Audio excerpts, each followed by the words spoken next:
One of the things I hear as a comedian is, I could never do what you do. I'm terrified of speaking in public. And it's really funny. There are so many studies out there where people actually list their number one fear in life is public speaking.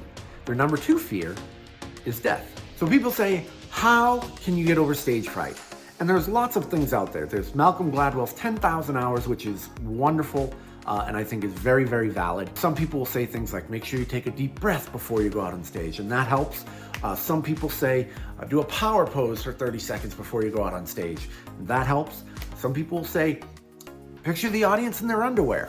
And I gotta tell you, that only helps if you're doing a show at a nudist resort. And trust me, I know. I've done one. So how can you get over stage fright? I'm gonna give you 5 simple tips to help you get rid of your stage fright. Let's get to it.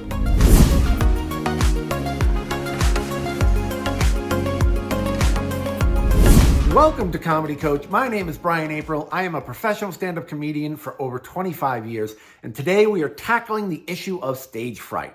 By the way, as a quick aside, I actually did do a show at a nudist resort. And if you want to hear that story, just drop a little comment below in there, maybe a nudist resort story or something like that. If you find any of the content helpful, please drop us a like or a comment or subscribe to the channel.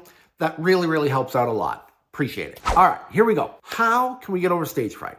Now, this video can apply to stand-up comedians as well as people who are giving speeches or lectures or presentations. We'll gear it a little bit more towards stand-up comedy, but the techniques can be done either way. We're going to start off with the basic. The number one most important thing for getting over stage fright is to know your material. Knowing your material is the best way to give yourself a confidence boost going into any performance.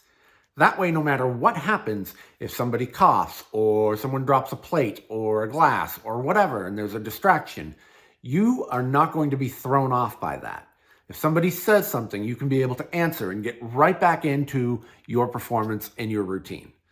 So knowing your material is crucial. To know it, just practice it. Say it out loud. Recite it over and over and over again if you need to. But say it out loud. Make sure you're saying it out loud and deliver it like you would be delivering it in real time. You don't want to just read it. You want to perform it.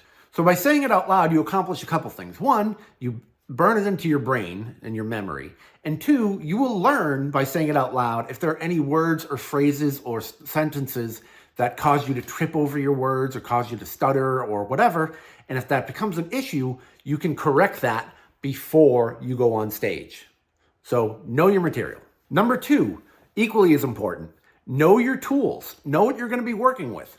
Are you a stand-up comedian? Know how to hold the mic. Know how to take the mic out of the mic stand. Know how to adjust the height of the mic stand if you need to. I have stepped on the mic cord during a performance and had it come right out. Knowing how to take that and plug that back in makes a big difference. So know how to do that. If you're doing something with a lavalier mic, know how to turn that off and on. Go there early. The more comfortable you are at your tools, the better you're going to be. Number 3, know your surroundings. This tip is very underrated in my opinion. When I go somewhere new, I like to go on stage before anyone gets there, and I like to just take in my surroundings.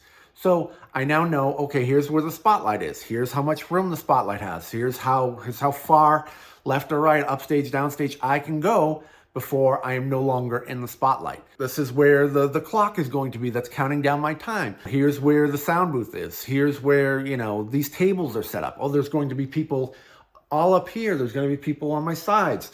So when I get on stage and it's time for the show, my brain is no longer taking in all this other information that I have not registered yet. It's already taken all that in. It's already registered all that. So I can just focus on going out there and performing. And that is such a super helpful tip for me. Tip number 4 is more about a mental tip or perspective than anything else. People always say, do you still get nervous doing shows? Do you still get scared? And even having done comedy for 25 years, almost every professional, actor, singer, musician, whatever, will tell you that they still get nerves. Doesn't mean they have stage fright, but they're nervous. There's some nervous energy. When you don't have that nervous energy, that's when there's kind of a problem. But I like to kind of rephrase that from nervous energy to excitement. So instead of being nervous, I'm more excited. And I have tons of material that I know has worked, so I feel very comfortable in that, that know your material. So using that, I'm allowed to be excited. Oh, I'm excited to see if this new joke works. I'm excited to see how they laugh at this. Oh, I love the reaction of this. Oh, I'm excited to see if I can get this person to laugh.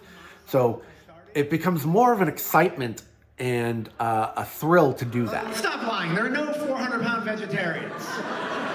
Or if they are, they're like a cow or a horse or something, right?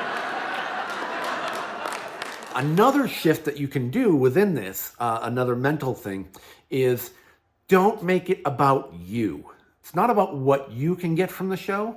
It's about what you can give to whoever you're speaking to, whomever's in the audience.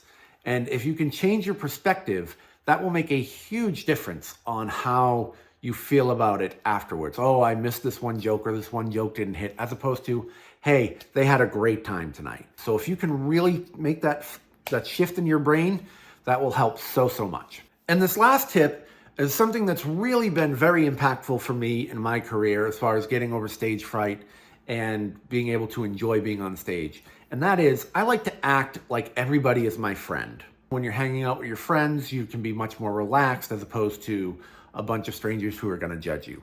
Now, some people will even go so far as to, before the show, they'll mingle. Like if they're giving a speech, they'll go through the party and they'll mingle and they'll get to meet people and kind of learn a little bit about them. And then when they go up on stage, they have that person that they can look to in the crowd and go, oh, there's Jeff, and there's Mary, and there's Bob, and there's whomever.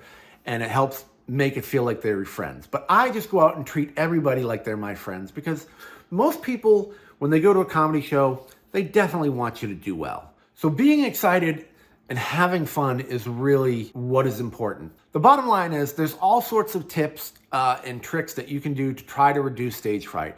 But the truth of the matter is the only real way to get rid of it is to repeatedly go on stage and do the thing that scares you. That's it. You're going to bomb. Every comic bombs. Any comic that says they've never bombed is lying. So you're going to go up. You speak into a live mic, you're going to say something dumb eventually. I do it all the time. It's great. And you just embrace it and you run with it. So the more that you do this, the more you get on stage and you fail and you do okay and you fail and you fail and you do okay, the more you do it, the biggest thing you can do is just get on stage and push through it. That is the only real way you will eventually start to get comfortable. Your stage will become your office. You will feel so comfortable, it will become second nature to you, that your real personality or the character, whatever it is that you're trying to bring out, will slowly start to come out and evolve, and people will be able to pick up on that. So get out there and get on stage. You're going to have good days, you're going to have bad days, you're going to have horrible days. Everybody has bad shows, everybody. All your favorites that are famous, all have bombed. And if you don't believe me, just go check out the Worst Show Ever playlist that's on this channel, and you will hear some horrible, terrible stories. And that's okay, because you know what happens? You have a terrible show, you get up the next day, the sun rises, the world moves on, and you go on and do another show. So get out there and perform. That is the best way to get over stage fright, is to just keep going.